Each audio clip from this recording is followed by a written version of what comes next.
right, here we go. This is it right here. Yes. Let's jump on. Off a little bit.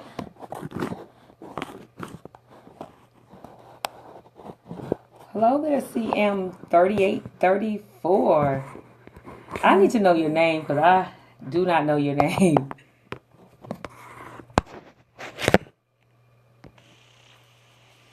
So you can jump on real quick. We are going to be talking about, hi Teresa again. I've just been having a little difficulties jumping on, getting on the Periscope for some odd reason. I had a lot going on here. So anyways, we're back in session here. Thank you so much for joining. Pateri joined. Thank you so much. I think I said the name right, Pateri. I think I said the name right. Thank you guys for joining in today. Thank you for joining. I'm TenishaBibbs, and we're going to be talking. Earlier today, I discussed about custom wigs and the 3 tips on, how to, when choosing your custom wig, what to do. So tonight I wanted to kind of jump back on because one of those tips was to do a proper head measurement. And a lot of times we really don't understand what that really means. When you're doing a custom wig, it's so important to have a head measurement, okay?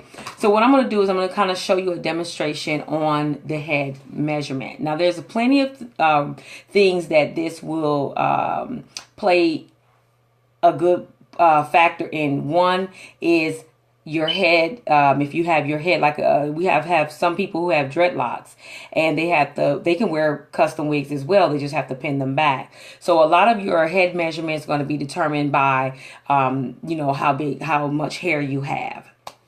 So there are 3 types of hair wig sizes. People don't know that, but there is. One is the petite, one is average, and the other is large.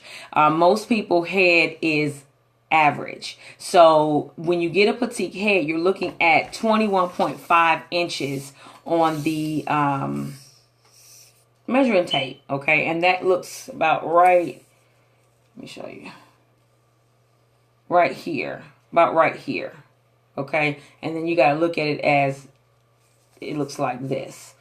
Okay, and then your average fit is going to be about 21.5 to 22.5, and then your large is going to be 22.5 to 24 inches. Okay, so the way you're going to do that is you're going to determine the size, the right size for your head. There's several ways. First of all, with my mannequin I have here as an sample. Thank you for joining in.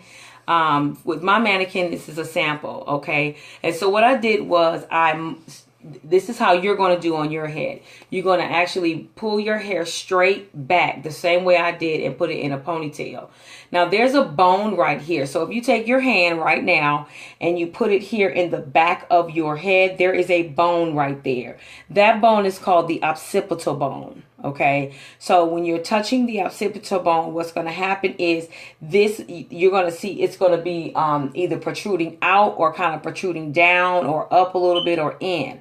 So that's also going to play a factor into when you're doing your head measurements. Okay, so the first thing you want to do, if you have short hair, you want to mold it straight back. Okay, or you can mold it just like this. Okay, and when you're measuring that, you want to go around. So I'm going to show you a little bit. So what you're going to do with the mannequin or with your head is you're going to go straight here. This is the center front, and you're going to take it here where the number 1 is, and you're going to sit it right here, okay, on the front.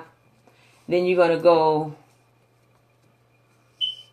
all the way back. Now you technically can't do this, so you just kind of go around it a little bit and go all the way down to that nape area, if you can see that right there.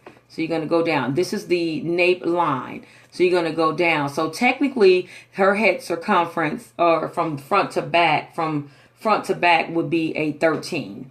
Okay. So now what you're going to do, the first thing you want to do is find the head circumference first. So you're going to go here to the center.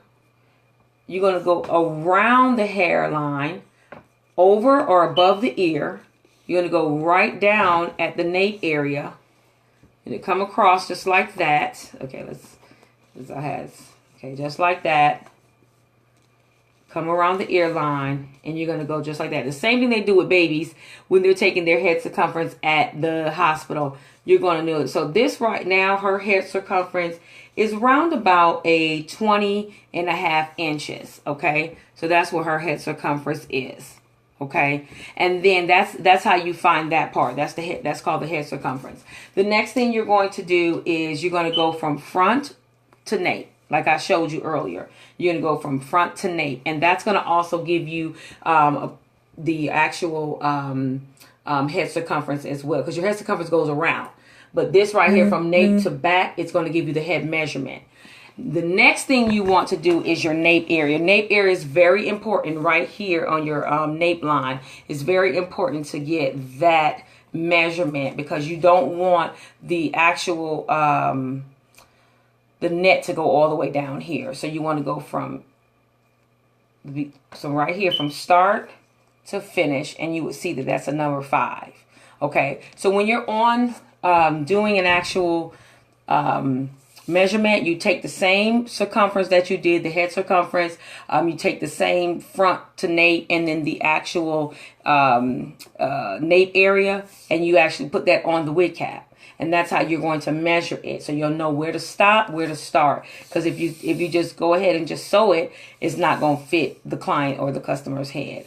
So that's number 1. So what I did was I just want to show you a little bit tidbit of what I've been doing with my mannequin. I haven't completed yet with this wig. I'm not completed yet with her because I'm waiting on my closure to come in.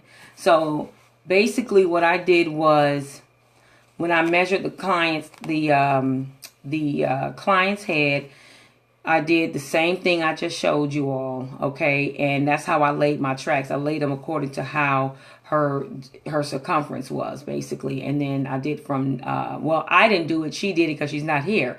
But anyway, so I took her measurements and I measured the exact same way. I measured it from ear to ear, from nape area, and then a lot of times when they come to me, they'll have it to where their hairline starts up here. And what I do is I actually start where their hairline is, and I put a couple tracks underneath just to give it a little bit more fullness down there.